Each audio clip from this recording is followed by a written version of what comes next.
Okay, hello everyone. Really great pleasure to be here. What a nice location. I always like coming to Finland.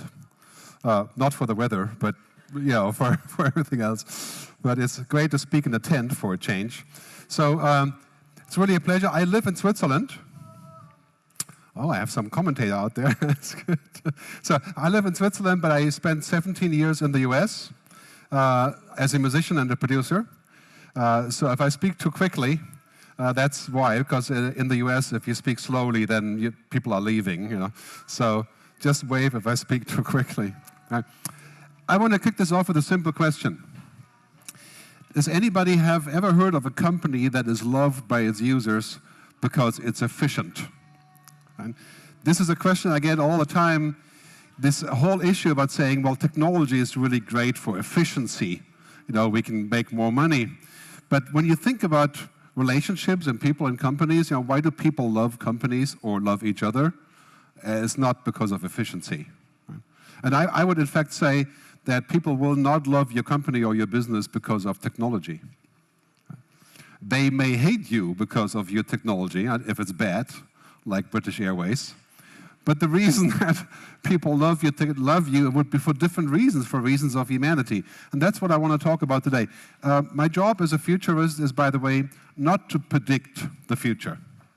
It's very difficult to do that. I just listen. Right? Listening is my job. In fact, I would say if you're looking for a job, that's a very good job to have, because actually not so easy to listen to things. And I was listening I've been doing this for 14 years now. I've done over 2,000 speaking engagements. In the last 5 years, I've been listening to people say one thing to me after my speeches, and I speak to lots of businesses all over the world. The key question is, what's going to happen to people with all the technology that we're building? And this is actually today a minor problem, right? Because this thing here, that's our external brain, right? That's your second brain. Now think about that for a second. This is our contacts in here. Your dating is in here. Banking, music, all in here. This is our second brain. But this is nothing compared to the future. The future will be able to connect directly from the neocortex with the brain-computer interface to the internet, as our friend Neil has shown this morning. Right? This is a serious issue because what happens, our reality changes. It's not just cool, it changes our lifestyle. So it's a very interesting question, what's going to happen to humanity? And I make movies also, and if you go on YouTube, just look for The Future is Already Here. If you just look for that on YouTube, you see my latest film that goes with the book about the topic of technology and humanity. So this is my job. I have two jobs. One is I look at a lot of technology. So I'm quite a geek, actually, but I wouldn't say that I'm a technologist. The other job is I'm a humanist. I studied philosophy, comparative religion, music. I come from the humanities. And so I think it's really important to realize that humanity isn't just an optional thing. Yeah? I mean, it's a lot of people I talk to, they're kind of acting like the world is a machine. Business is a gigantic money machine. The most common question I ask people when I speak to companies is, what is the purpose of your company? And I speak to lots of large companies, large corporations. You know what I get most of the time? This is a very sad moment. The purpose of the company is to make money. That's a very sad answer. It's also a very short-lived answer because money-making is not a purpose, right? A company has to have a reason for existing. Money-making is a consequence of having a good purpose, sometimes. So there's two things that I will look at. One is algorithms, technology. And technology is today a very powerful force in society. It's changing. Everything around us is changing because of technology. Mind-boggling, 90% good and 10% not so good, right? And on the other side of the equation, I look at what I call androrhythms, which is human things. Andro being human. What do humans do? And it's interesting to see that our lives are actually not run by algorithms. Human lives are run by human things. Feelings, emotion, compassion, intuition, imagination, mystery, lies, mistakes. You could actually say that humans are the most inefficient thing that exists in society, right? We make mistakes, we screw things up. We're the opposite of machines. In fact, if we meet later and we have a conversation maybe, most of the things that you're trying to say or that I'm trying to say, I'm not actually saying. They're in between what I'm saying. Right? They're implicit, not explicit. When you meet a person, the average human takes 0.4 seconds to estimate the other person, even without saying anything. We don't know how that works. But get a computer to study people. Yeah. A computer understands everything that you're doing, but it doesn't understand what you're not doing. So this is one reason why we don't have to worry about the future of us, because machines can do all kinds of things, and they will take our jobs. I'll talk about that later. But they cannot take our humanity because they don't exist. And one of my things I talk about in the book is that we should not try to become like machines, because we would make a very bad job at being machines. If we were to become like machines and augment ourselves, we would actually be a very, very lousy copy of a very powerful robot. I'll talk more about that in a second, but basically I want to start with this. These days, the last 12 months, everywhere I go, a lot of people are saying the future is bad because, Erdogan and Trump and Brexit and lots of reasons. But the fact is, look at these statistics here. The world is better than we think. Childbirth rate increasing, poverty declining, democracy increasing, except for America, of course. Vaccination, child mortality. I mean, we're actually seeing a lot of positive changes. You can download the slide deck later, because you probably can't read it from here at my website, Future with Gerd. There's a recent exception why I'm a little bit worried about the future sometimes, and that is Emperor Trump. So there's a very big concern. The future is better than we think, except for that. The future is now, as I like to say, science fiction is becoming science fact. Robots that can walk. This is very hard to do for robots. Robots that can do things that we never thought of before. For example, Dubai will now go and have self-flying taxis starting in September. You can take a drone and fly yourself somewhere.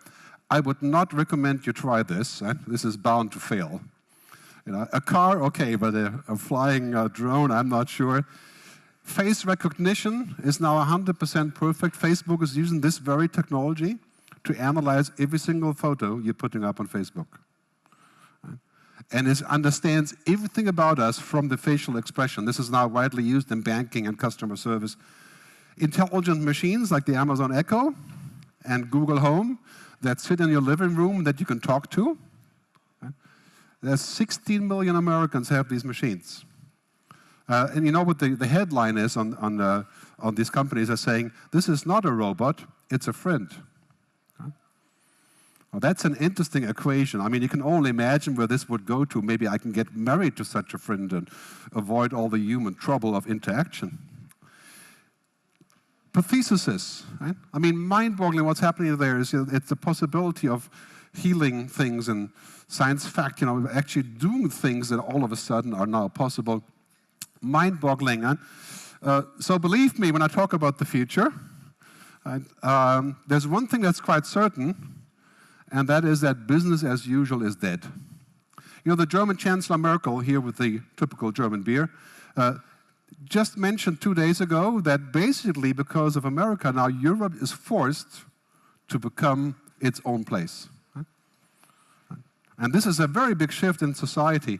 And I would predict that Donald Trump will not last the year. Maybe that's more a hopeful wish, right? But we are going to this future, right?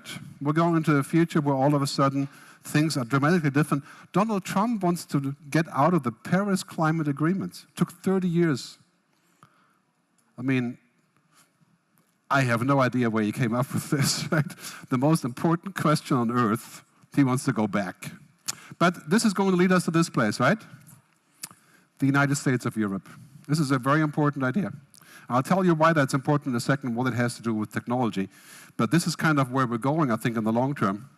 So here's a video from Mercedes-Benz vans that are reimagining the way that they think about transportation and cars. And so I do some work with them occasionally for speaking with them, and it's very important that we think about the future as something that we take back, right? To come back from the future. So it's a very important exercise to say, what is going to happen in 5 to 7 years? In this case, drones, robots, autonomous vehicles, electric vehicles, and then to create your reality. So ask yourself an important question tonight. Okay? What is going to happen in 5 to 7 years?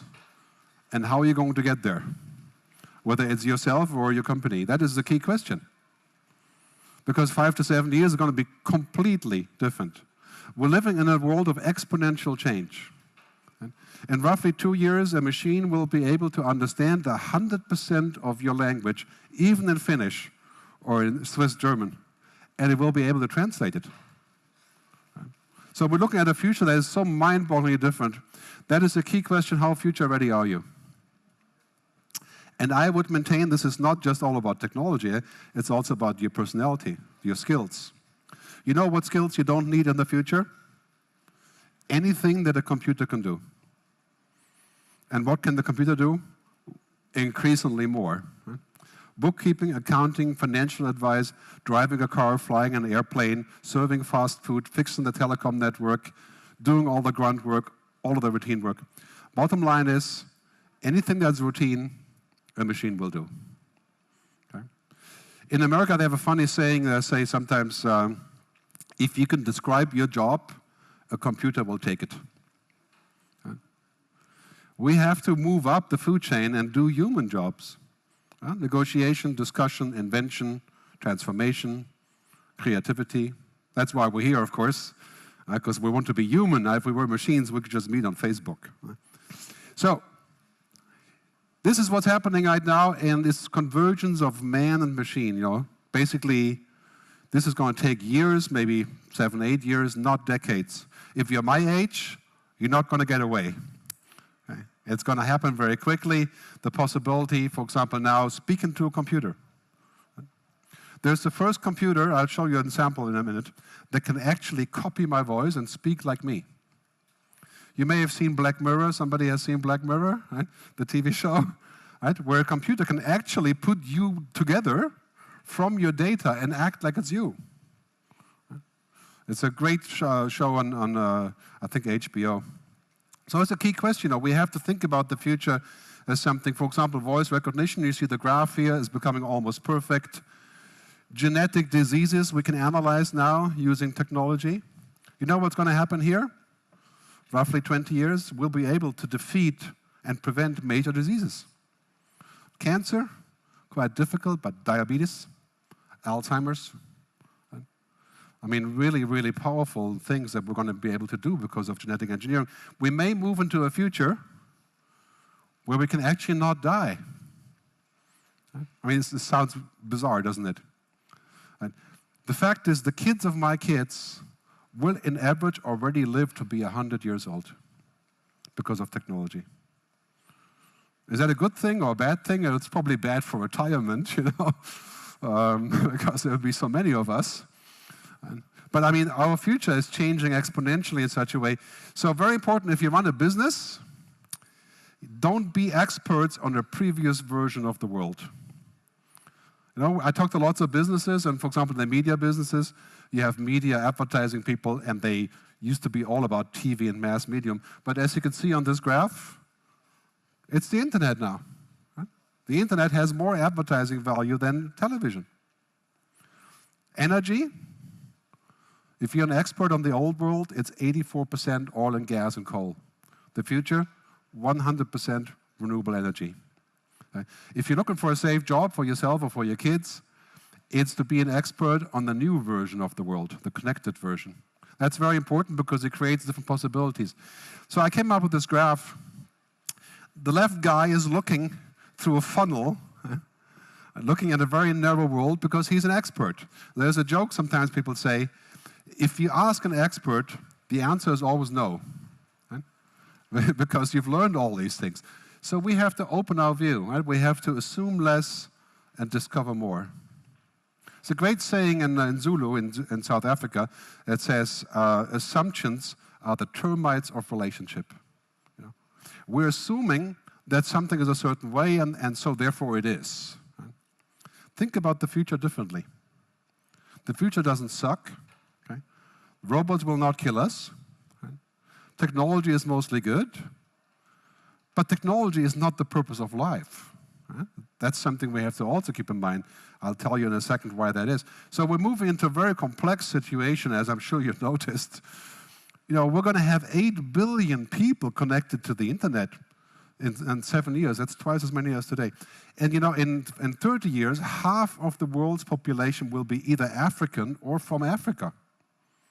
That's the demographic trend. So we're going to see all these things that are called the mega shifts. You can read in the book about the mega shifts. But here's the important part. We're not heading for chaos, but for complexity. In other words, the world is not going to hell. It's just more complex. Right? So we have to understand what opportunities we are creating. And most importantly, this is how we create value for ourselves and for our companies. Nobody gives a shit about a company that is just easy and efficient, right? It's about having a value, a purpose, a brand, right? Putting the human back inside. So in this situation, basically what's happening today, I call this digital ethics. You know, every time we use technology, we have to decide if it's a good thing or a bad thing. Take Tinder, right? You guys familiar with Tinder? You know, some of you may be Tindering at this very moment, which is a dating, you know, you swipe, you date, you get late, and so on. But, okay, that's the question is, you know, what does it do for our society? How does it change things? Is it good or is it bad? Everything is interdependent now. And here's the answer, what ethics actually is. I think this is the best possible answer derived by Potter Stewart. Ethics is knowing the difference between what you have the right or the power to do and what is the right thing to do.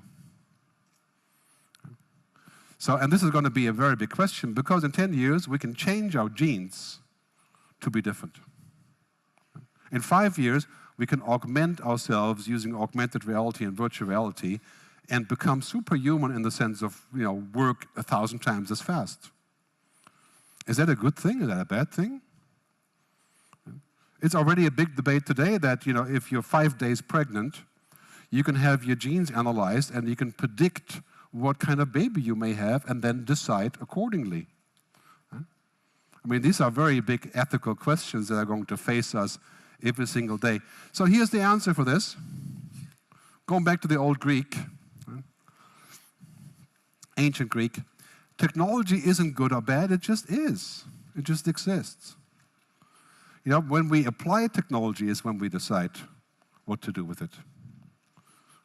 So we should not make a mistake and say technology is bad because it's allowing us to change genes or to build intelligent machines, but we have to think about what it does. Here's a great example. You all heard about the story about United Airlines, right? Okay, so basically they had to kick 4 people off and 1 wouldn't go, so they called security and beat him to leave the airplane. Huh? And you know what? This is a great example for computers running companies. Huh? Because what happened is at the gate, the staff found out that they have 4 people, you know, flight attendants to take to the next destination. So the computer said, we have to kick off 4 people. And the computer said, we can offer $850 for people to switch to a later flight, right? So they made the announcement, nobody was taken. Right? The computer said, well, in this case, we make a lottery. We pick 4 people. And the computer did all of that, right? The computer did not say, well, let's make it $2,000, right? Because it wasn't allowed to say that, right? So they picked the weakest people on the airplane. Right? You know who the weakest people are? Right? Not frequent flyer, right? Not social media, right? Not first class, Filipino, I think it was a Filipino doctor, no, a Vietnamese doctor, right? They picked people they can mess with. Okay? Computer did that.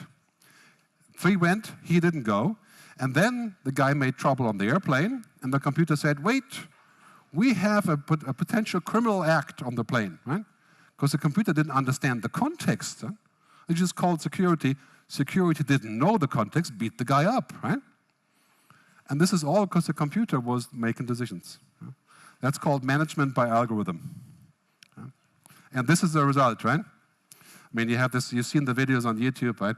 It's basically what happened there is one of the most disgraceful things ever, and the United stock went down by 10%, and in the end, this is the result: board as a doctor, leave as a patient. So I want to tell you one thing about technology. We should use technology to make our businesses more efficient, to optimize things, to make more money, to increase the margin.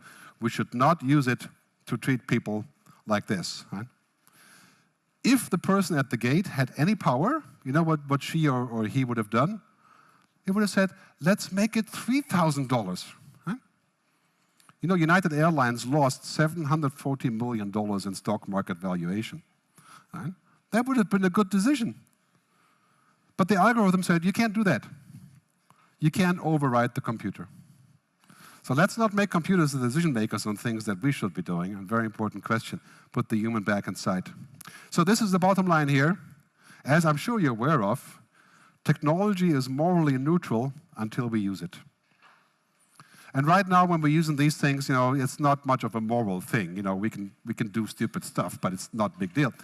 But when technology becomes smart and computers can think, you know, IBM Watson, cognitive computing, and they make decisions for us, including political decisions, right? Then it's a question of how we decide and how far do we go. Here in Europe, we don't really like the idea. Right? In the US, there's a first judge that is a robot. Right? The first judge is a piece of software that decides who gets to go on parole or not. So after you commit a crime, the algorithm says you are very likely to do it again, you stay. It's not the judge, it's the software that does it. Is that a good idea? It's efficient, right? And apparently better. So it comes down to this. In order to be enjoying our future, we need codes of behavior, social contracts, ethics, and laws. And those are the things that we agree on. Right? For example, now the big discussion is about Facebook. It's a kind of a no-win situation, but basically this whole idea of saying, is Facebook a media company? Well, 40% of the people around the world, especially younger people, you know, they're getting their news primarily on Facebook. And you know how many journalists Facebook has? You know, 3, 4, 15? Facebook and Google own 92% of the digital advertising market. But they're no medium, right? They're not responsible. I mean, this is stupid, right? We're going to need some laws and regulations and ethics for that, you know, to see where that's going to go. So here's a key question with this. You know, when you're looking at the future of information, data, security, surveillance, right? Who is mission control for humanity? Who decides all that stuff? Well, we certainly don't. You can decide to leave Facebook. I tried, didn't work out. Because it's driving a lot of traffic. It's kind of like a drug, I guess. But so the question, however, is right now, you know who's mission control for humanity right now. Right? You know who that is. Right? Silicon Valley. Right? It's all the cool stuff is invented in Silicon Valley and now in China. What are we going to do about this? Do we have a say about our data? This is a very big story, I think, for our future. We have to think about this curve. This is the most important curve of the day. The exponential curve, right? You know about Moore's law, Metcalfe's law. Technology is doubling every 18 months, becoming half as expensive. Here's the important thing about that curve. We're at the takeoff point. We're not in the beginning anymore, where I started working on the internet, where things didn't really work. Computers were stupid. You know, in 5 years, we'll have the first computer that has the capacity of the human brain, the entire 40 quadrillion calculations per second. 2050, we'll have one computer has the capacity of all human brains. That's the exponential curve. So we're going into a world that is going to be so dramatically different, right, as the chessboard thing shows. Everything is about exponential growth. So if you're sitting here today, think about 10 years in the future, there will be things like flying taxis, language translation, sex robots. Right? And we're going to talk about things that are basically science fiction. Right? And again, apart from the aberrations, many good things can happen. Right? But we're now entering the age of technology. And I think, again, that's nothing to worry about except for the power of technology, how we're going to have a counterweight. You see on the left, it used to be the oil companies and the banks that owned the world. And now, 10 years later, who owns the world? The platforms, the technology companies. Most of those guys are my clients, so I know exactly what I'm talking about.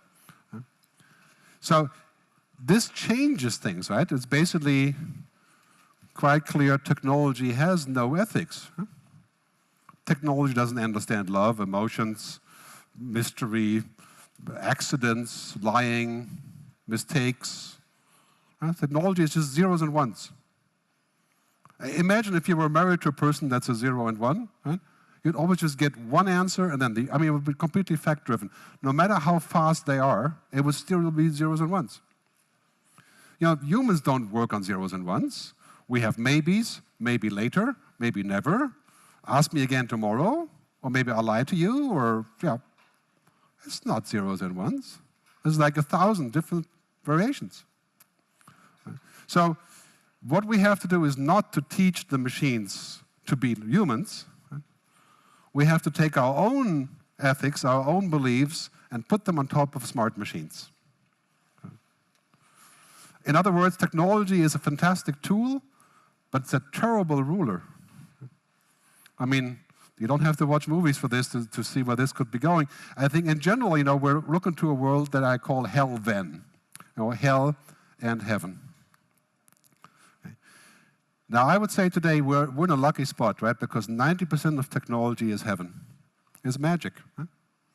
I mean, I'm sitting on the beach in Zanzibar, and I can make a WhatsApp phone call with my son in California for free. I can stream music on Spotify, 21 million songs, no more BitTorrent. Yeah. I mean, it's magic, right? We can say in 20 years we'll be able to run the entire world's energy supply on solar energy because of technology. That's all magic. But you know where it's not really magical? If we use it too much. So the other day I was in Seoul in Korea. I went to a nice restaurant with some friends, and I swear, every single table in the entire restaurant, families mostly, every person at every table had 1 or 2 tablets and mobile phones, playing with that and not talking to each other. Right? That is not magic. That is stupid. Right? I mean, this is a minor case because, you know, what does it cause? Well, it causes isolation, right? But what happens when we take this further? When we build intelligent machines that can be super soldiers? You know, the next arms race is not nuclear or bombs or whatever. It is machines that can think, right? Artificial intelligence. We need to think about that, where it's going. We're defining this because today mobile devices are already our external brain, as I was saying earlier, and we are already doing this, right? We are praying to them. Connectivity is a religion. And I'm totally at fault here, right? I love my mobile phone. So the other day, we realized that this has become, or like, you know, some people say that the mobile is the next cigarette, right? So if you're unlucky, you smoke and you use the mobile, which is a bad combination. But so in this case, you know, we decided the other day there's not going to be any more mobile phone in the bedroom, just to make a stop there. And we take a whole day where we don't use it. You know, once every 10 years. No, just kidding. Every now and then. But this has become a religion. Imagine if this is happening, and we can speak to our computers. This is what Google, Amazon, and all the other guys are working on. We're not going to type anymore. We're not going to go to a browser or download an app. We're just going to say, hey, Google, what's my date tonight? Make a match. Find somebody I can have beautiful babies with. Or order some more pencils from Amazon. You know, whatever trivial question you may have. Here's an example. Good morning, Jillian. You turn up the sound. 10 a.m. You have building shuts off the hot water. Okay, Google, what are my reminders? Your reminders for today are, ask Kelsey to prom. Okay, Google, call 24/7 Lock Lads. Okay, Google, call... So it sounds a little bit bad, but it's funny, you know, this is the latest Google Home. You can talk to Google Home, and Google Home can now understand the voices of different people in the same room. So you can talk to Google Home like it's a person. And this is really cool, but it's also really frightening. I don't know how you feel about this, because it's also open the entire time. I mean, it's an open microphone. It may lead to a world where we're sitting on the couch wanting to watch a movie and our device says, no, it's not a match. Right? I mean, and this is really just funny.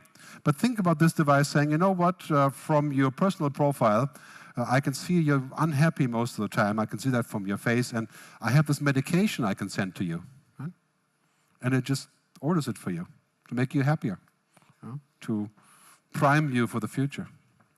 So here's a world where we have to ask the question, do we really want to transcend humanity? As I'm sure you heard this morning. Do we really want to take away everything that makes us human because we want to be efficient? Right? Do we want to become a cyborg because we can browse the internet while we're in the bathtub? That's a huge advantage. But we can do all the things that make us God, essentially. I mean, I'm not religious, I don't know about you, but this is a key question. Is this an upgrade or a downgrade? How many things would we lose if we just wanted to be quick? How many things do we lose when we use quick things? Now, we have these two big game changers coming up. Artificial intelligence, machines that can do what humans used to do, and genetic engineering. And that is going to be a huge topic in the next 10 years. It will take at least 20 years to stop cancer. But in the meantime, there's going to be lots and lots of smaller things that we have to put up with and think about how good that is. In many cases, it could be fantastic. Because computers can do this now. Just in case you haven't noticed, computers have gone from stupid tabulating and calculating to thinking. There's not going to be any computers left in 5 years that don't do their own thinking, right? Which means you don't program them. You just say, hey, here's the entire traffic pattern in Finland. Figure out the most economic way of routing people and switching on the traffic lights. Smart cities. Save 30% of gas. And systems can do this. So that's the definition of artificial intelligence. Computer systems able to perform tasks that usually require human intelligence. And the CEO of Google said, as of yesterday, Google has announced they're no longer really a search company. They're no longer a mobile company. They're an artificially intelligent agent. In other words, Google wants to be our brain. Well, Google is our brain already, right? But they want to be a better brain. Google knows more about you than your husband and your wife. Combined, if you have two. I mean, mind-blowing situation. I mean, this is obviously the biggest business ever invented. We're roughly calculating $50 trillion worth of revenues a year for a system that can do our thinking. I mean, this is an undeniable opportunity. Data is the new oil, and artificial intelligence is the new electricity. Hey, Don, have you heard about this new technology? I mean, so I give you an example here. Here's a short track that you may realize who that is. Can we turn up the volume a little bit?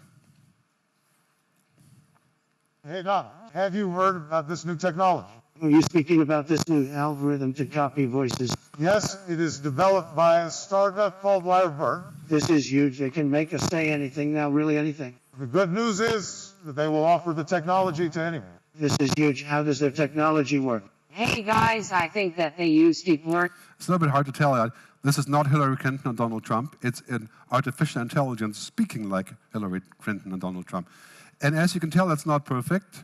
Estimated time for that to happen, 12 to 18 months. Right? Any voice, understand any voice, synchronize any voice, recreate any voice. I mean, imagine what that would do for lots of social media.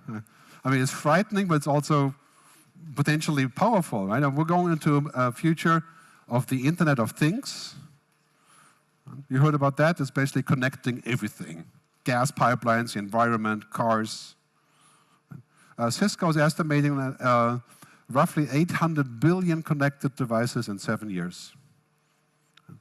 And when you do that, you can reduce emission, you can address climate change, you can save energy, you can have smart cities, you can have, I mean, it's a huge advantage, but it's creating a new kind of intelligence, like a global nervous system.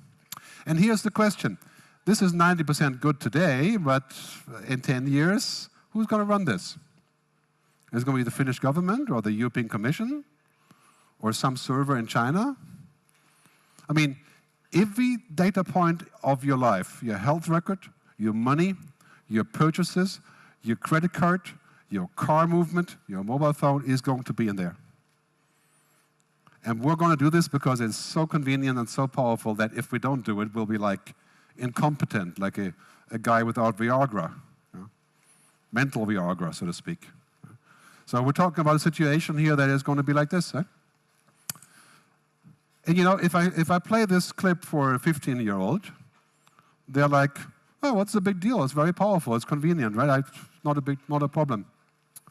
And I would say, well, that's cool. It's convenient, but what does it do? Right?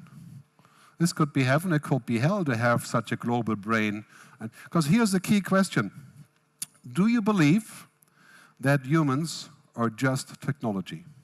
You know, fancy technology. This is the key question. If you go to California, Silicon Valley, the belief is primarily that humans are fancy machines. Are very, very powerful machines, but there's all just chemistry and science and algorithms. I don't believe that, but how computable are we? I mean, this is a key question, no? When you think about things like marketing and advertising. Is there an app for happiness? Is there a way of using machines to be happy? You know, basically, I don't think that we're really that programmable, right? I mean, happiness isn't an app. Right? And in fact, happiness has very little to do with technology. If you get liked on Facebook, your happiness factor is 0.8 seconds. And lots of people like that hedonic happiness, right? A quick boost. But that's not at all what I'm talking about here. I'm talking about contentment, right, in the sense of understanding this. And Marvin Minsky, the creator of artificial intelligence, he said something very interesting in, I think, 1962. Human minds are societies of minds. We run on ecosystems of thinking. In other words, we don't just run in the brain.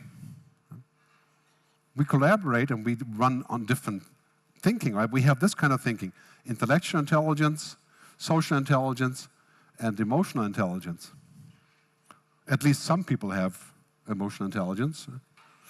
And so the machines that are currently being created, they're artificially intelligent, they're really completely different. They're outside of our own intelligence. And this is why we shouldn't worry about them. Let them do the jobs that they can do. They will never be emotionally intelligent. They will never understand social intelligence. And they'll never be human. So there are things to worry about when it's about jobs, yes. But my colleague Luciano Floridi says that algorithms outperform humans when it is not about human things, like mapping, ordering, maybe flying an airplane even. But algorithms are not good when it's about anything that has to do with trust, relationships, purpose, emotions, intentions. That's 95% of our life.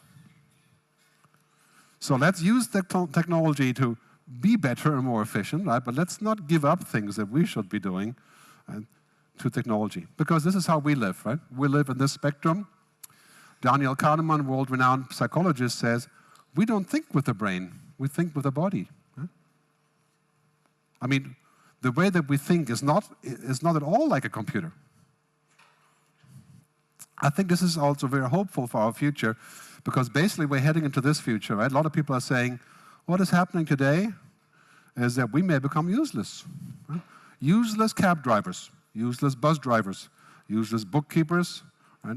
Useless analysts, useless bankers. Right? Do you really think that we're going to be useless? I think a lot of our tasks, our routines, become useless because machine can do them. So I would amend this and say it's about useless routines. Right? Machines will replace our tasks, not our work. You can see this on the graph here from The Economist. Anything that's not routine is the future. Anything that is routine is the past. Non-routine cognitive work and non-routine manual work. Artists, craftspeople, you know, people fixing things, great. Anything in the middle, not so good. If you have kids or you plan to have kids, don't let them learn anything that involves routine. Because that routine is going to be done by a machine within 5, 10, 15 years, depending on, including programming and science. So this is things that we have to keep in mind where this is going. I'll skip this one because a little bit out of time. But I think we do need to think about this, as I was saying earlier about the mission control. Do we need an EPA? You know what the EPA is, the Environmental Protection Agency in the US? The one that was completely cut down by Trump into, I don't know, non-existence, essentially. I think they've become an oil company now. But basically, here's the question. Right? Do we need a protection mechanism for humanity? Somebody that says, you know what, we can automate this, but it's not a good idea. Somebody that says we should not do this because it removes humanity. For example, human resources analytics. Right? There are software packages you can use that analyze every single person in your company to see how efficient they are and how much money they make for you. Right? That's standard for lots of big companies. And then, if it's time to close down a little small group or so, you use the software that says this person is useless, get rid of him, right? Based on human resources analytics. And it even writes the letter, right? Saying you have to go because you're not efficient. Or, right? Is that a good idea? Right? Should we automate this? The biggest challenge in the future is not that machines will kill us. Right? Forget anything you've ever seen from Hollywood on this topic. Right? This is just entertainment, and for the most part, bad entertainment, except for Black Mirror, right? Which is quite real, actually, scarily enough. Right? But the bottom line is this, that we're not going to get killed by machines. The machines will not take over things. They're way too stupid, and they're not human at all. The biggest issue is that we become like them. We act like machines. We act like robots. Right?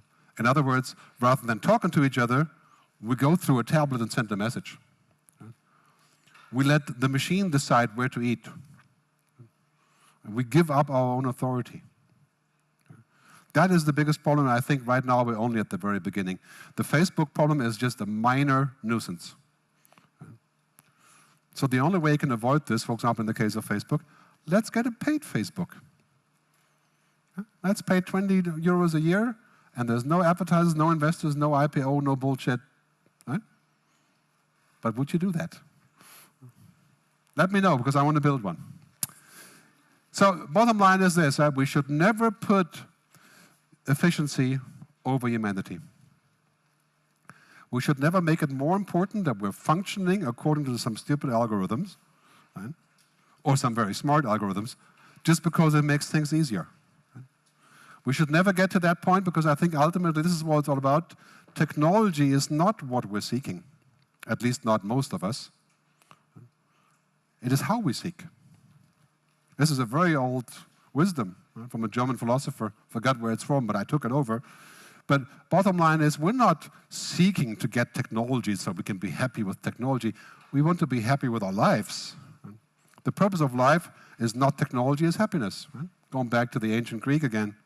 That is a key question. It's not what we seek, but how we seek. My graphic designer came up with this the other day as a joke. So I'm using it now. My goal is not to become smarter or faster.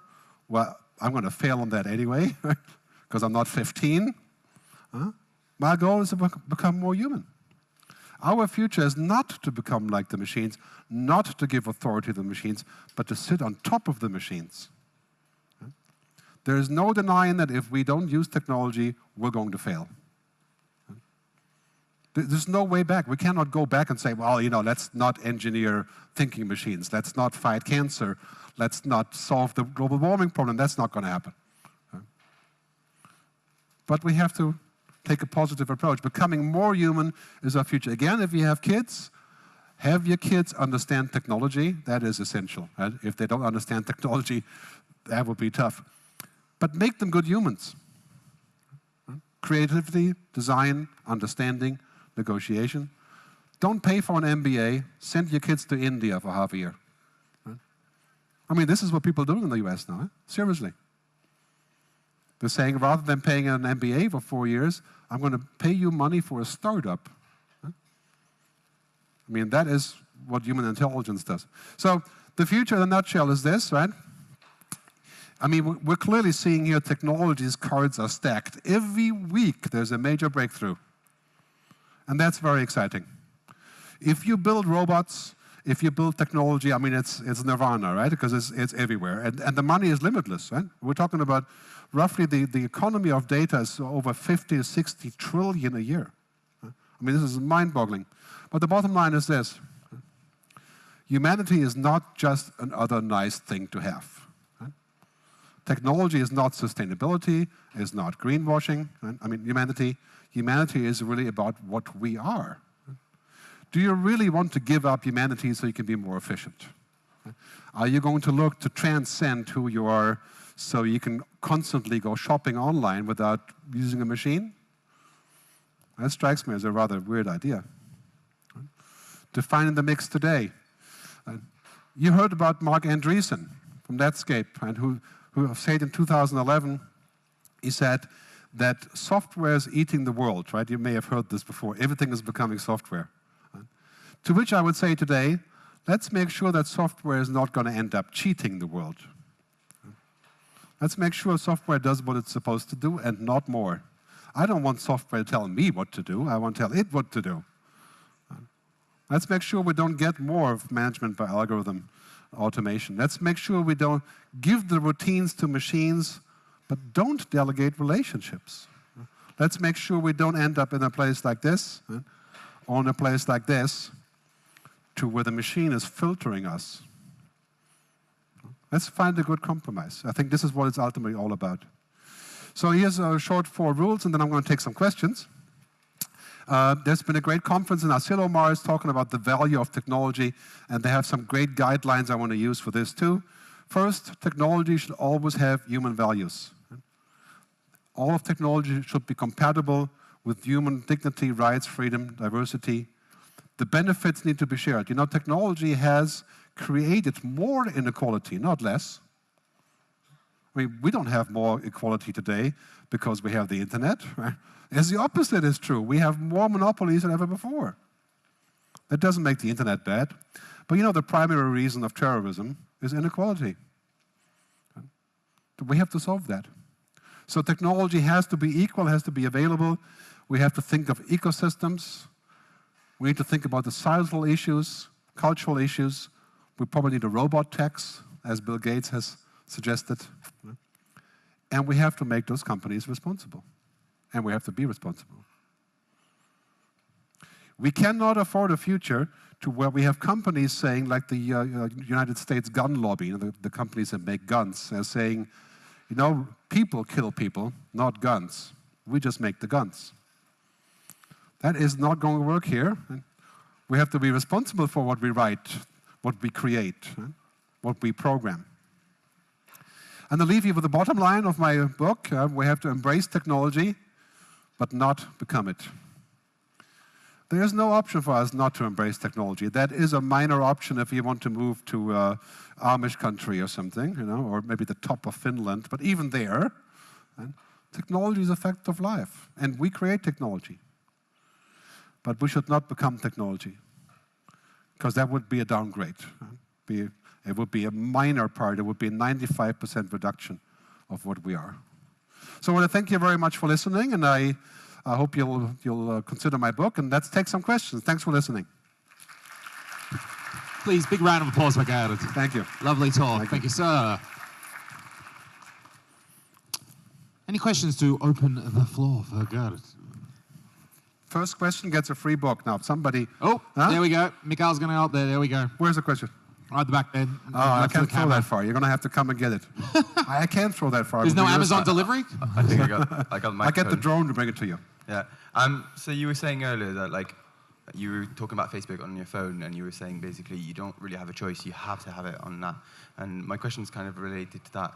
Today, as an individual, I don't have much of a choice. I have to use technology, and in terms of data, it doesn't matter if I'm someone who doesn't use Google or doesn't use Facebook.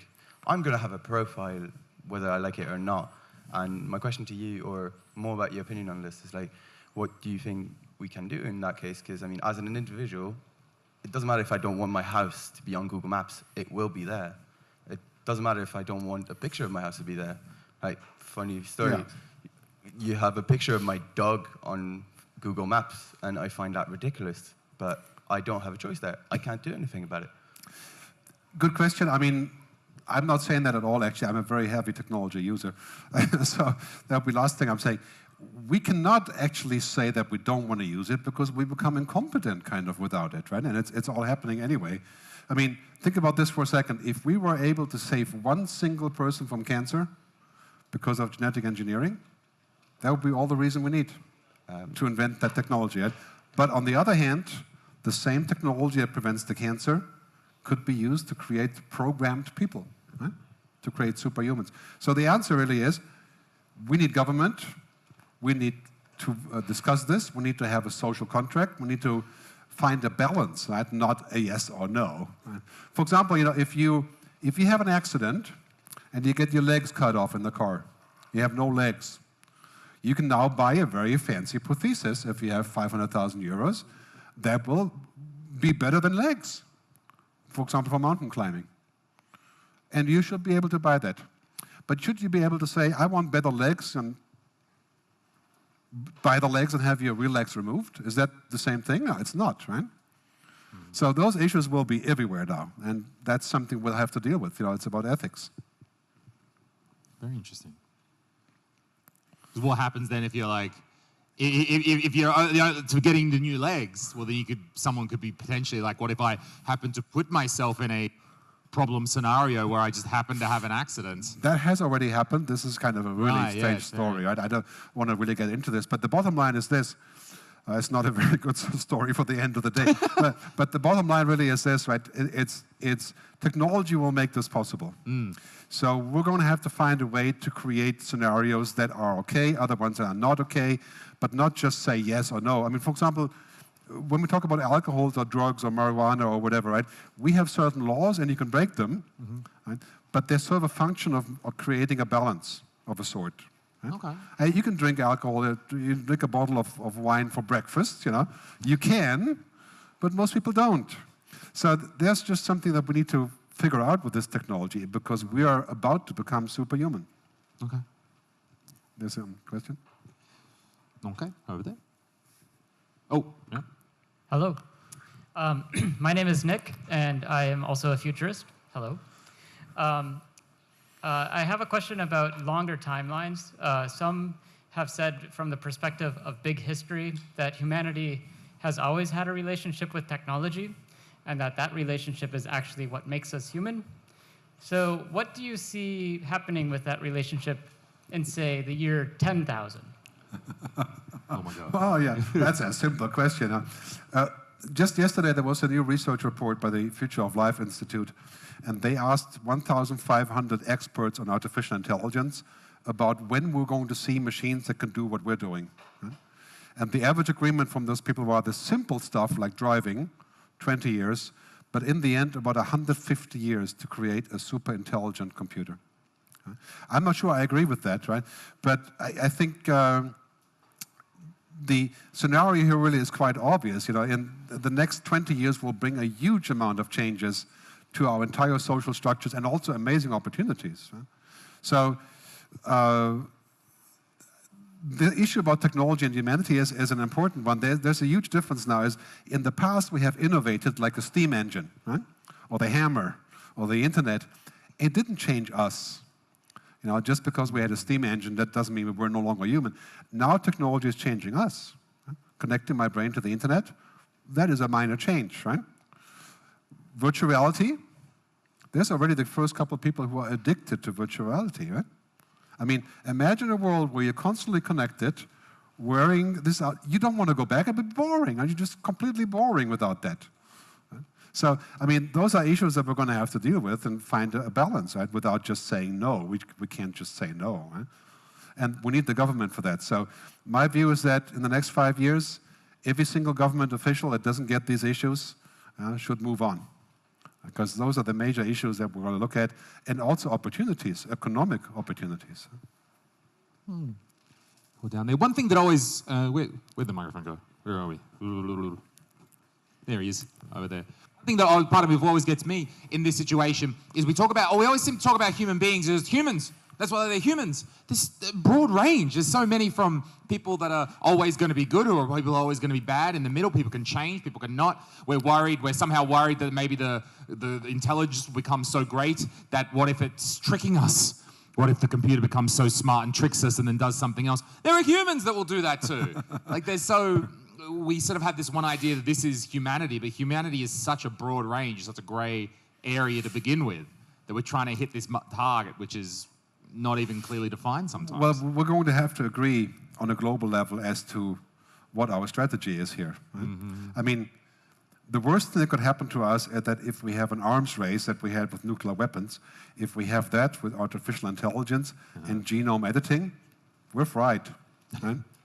Because, I mean, clearly that would not work, because it's a lot easier to build a robot than to build a bomb. Right? I mean, a robot is code, right? I mean, you guys could do it right here. Right? You could build an artificial intelligence in the cloud. Right? You don't need plutonium. But let's not keep it so dark, because the bottom line is, with these technologies, we can solve a boatload of really important problems. And we should not be tempted to say that we shouldn't move ahead just because we can't deal with the consequences. We're going to have to find a way forward to administer this. Okay. Right? It's like, yeah, you can enjoy a drink every now and then. Doesn't mean you're drunk. Okay. Right? Yeah. So it's kind of like, yeah, I think we have to find a way forward like this. Sir, over here. Yes. Short question. Will the machines ever replace stand-up comedians? Pretty soon, yeah. Well, it's funny, actually, you say that, because computers can compose music now, right? Just the other day, I listened to I think it was called Flow Chain or something like this, where the algorithm had created several songs that sound like the Beatles. And he would say they're actually not bad. They're not, right? So it can be done. I think there's a lot of stuff, you see in journalism, for example, 10% of articles are written by machines now, right? And so for us, that means we have to be better than the machines in the sense of being human. Right? Computers cannot tell stories because they don't have imagination. It can be. And let me tell you, stand-up comedy, there's a formula to it. Like, you can break it down. I can give you a series of steps to write a joke. Some bits are still a bit vague, but there is there's structure and there's formulas, and I'm pretty sure we could tell artificial intelligence, just find the opposite of that, include something, and it could kind of do so. I don't think it's significantly different to writing an article or writing music or something like that. Maybe, I don't know. I think so. I think there's a scientist that once said a computer can beat 50 ordinary people at work. But a computer cannot beat one single extraordinary person. Okay. Right? That's nice. I think that's very true. Let's not belittle the problem. Right? Computers will take our jobs that are stupid jobs. But a stupid job is still a job. Right? So there we have a challenge. We cannot say, well, that's the stupid jobs. We don't do the stupid jobs in this room, right? Other people do that. But we're still going to have to figure that out. Right? And that means the government will have to say, all the people that lose a stupid job have to find another way to do something else meaningful. That is our challenge. Okay. Let's keep on going. So, sorry, we had quite a few. Let's go here. So, yep, we'll go there. Yeah, hello. You've talked about machines and how we should basically put our human values on top of them. Yesterday, Christoph talked about something similar in the sense that AI and ethics, how we can involve them together. So you've mentioned the same thing, but what is like your idea? How exactly are you going to go about it? Everyone asks the same question. Can AI have ethics? Or we should govern something, we should create this awareness, but is someone doing it? Is someone going to handle it? Or? Well, there are lots of efforts. For example, the technology companies have created this partnership for AI to figure out how to keep AI mutually beneficial. The European Commission has many initiatives. Unfortunately, we don't have a lot there yet, and we're going to need it. So I have suggested in my book a couple of basic rules. For example, we should not build technology that can replace people to the extent that we would be replaced on a very broad level, like in human functionality. We should not build technology that can kill people. I mean, kill people automatically, right? And we have technology that can kill people. For example, there's a lot of debate about drones that kill people by themselves, because that's possible now. I find that to be dehumanizing, and I don't think it's a good idea. So we need to think about things like if we build technology that can give birth, that's being worked on. Artificial womb. I mean, the thought of it is enough, right? So there we need to agree on the bottom line of understanding what we want. And that is going to be a debate that will kick off in the next few years at a very high level. I'm hoping to help with that, but there's no simple answer. I mean, we agree on some ethics, but ethics are not a topic where we would say, yes, we have total agreement on this. All right, let's go 2 more questions. We do need to move on. Sir there in the hat, we're going to go there.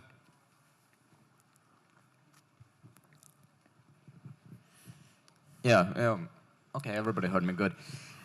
I was thinking, considering everything you said about not letting machines become like humans, humans not becoming like machines, but I'm still wondering the idea of the philosophical machine, which is an old sci-fi concept actually, but still. Is this still something that people at some point won't try just because they can? Try to make a machine that actually questions its own existence and its purpose? What happens when we sort of come to this point when we don't, we're not capable of drawing a line between the way a machine thinks and the way a human is supposed to think? That may eventually happen, I think maybe 100 years. That is a big problem. We're going to have neurotic machines. I hope not to be there for that. No, I'm just kidding. But I think that may eventually be possible, yes.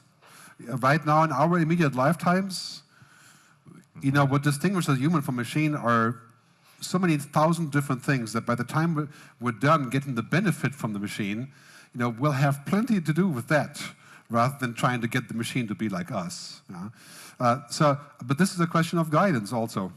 Eventually, we're going to have to figure out what the difference is. At what point is it a bug or a mental illness in a machine?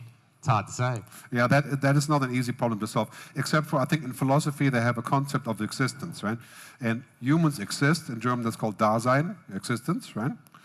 And that is what makes us different. We actually exist. Right? These machines don't exist. Right? They are just functioning.